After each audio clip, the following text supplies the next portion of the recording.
C'est quoi ce truc?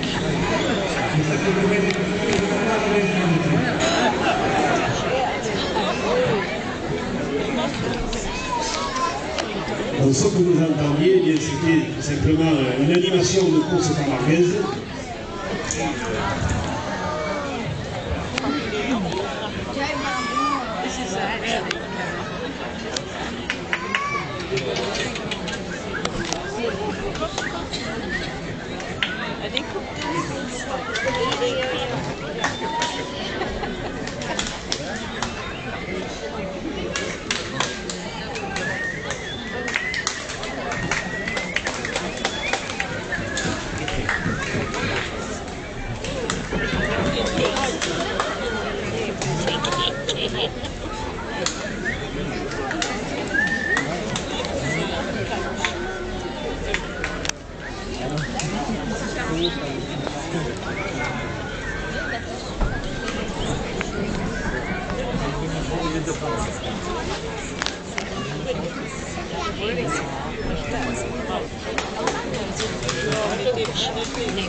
Voilà, un petit problème technique.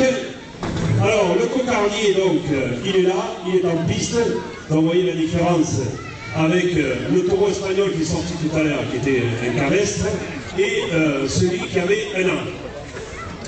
Vous avez pu voir également, donc, entre ces cornes, la fameuse cocarde, ce petit bout de chiffon rouge, ainsi que les glands et les ficelles.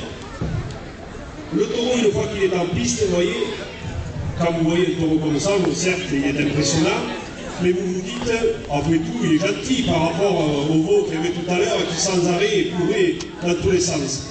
Oui, alors je vais vous expliquer pourquoi. Parce qu'en fait, lui, là, vous savez ce qu'il attend? Il attend qu'il y ait quelqu'un qui rentre en piste. Voilà. Et là, c'est lui qui domine. C'est lui qui domine, il est là, il attend. Et ensuite, dès que quelqu'un va rentrer en piste, il va analyser le comportement de l'homme, et en fonction du comportement de l'homme, lui, il va réagir d'une manière ou d'une autre. Alors évidemment, parmi nous, là, personne n'est capable de rentrer en piste pour aller se présenter face à un cocardier comme celui-ci. C'est sûr. Et il y a justement ce que l'on appelle les raseteurs, qui eux, eh bien, on va dire que c'est leur travail, puisque la Fédération française de la course camarguaise est reconnue comme sport par le ministère de la Jeunesse et des Sports.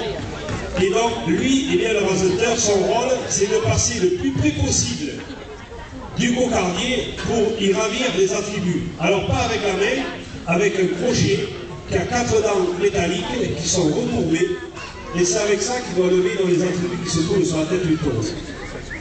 Un taureau comme celui-ci reste 15 minutes en piste, sauf s'il perd ses attributs avant les 15 minutes. Un cocardier, eh bien, il sort environ 7 fois dans la saison entre le mois de mars et le mois de novembre. Donc vous allez me dire 7 fois 15 minutes de mars à novembre, c'est pas beaucoup. C'est pas beaucoup. Mais là, évidemment, vous voyez le taureau calme et qui ne travaille pas. Tout à l'heure, on va vous faire une démonstration de course camarguaise, non pas avec un taureau, mais avec une vache, non pas avec des raseteurs professionnels, mais avec des raseteurs amateurs qui apprennent. Et vous verrez, vous allez vite comprendre qu'un taureau, lorsqu'il est raseté, eh bien, systématiquement, il se fatigue. Et 15 minutes pour un taureau, croyez-moi, c'est beaucoup. Puis il y a également le stress, partir de la Camargue, démarrer, monter le camion, dans les courriers et ensuite dans l'arène. Voilà, donc la présentation du cocardier. Il faut savoir également que ces taureaux, bien, les prix qu'ils ont sur les cornes atteignent parfois des sommes très élevées, voire 1500 à 2000 euros. Mais croyez-moi que pour aller élever un attribut sur la tête d'un taureau comme celui-ci, il faut être sportif, agile, et c'est ce que nous allons voir sans plus tarder lorsque le cocardier sera rentré, la course camarguaise.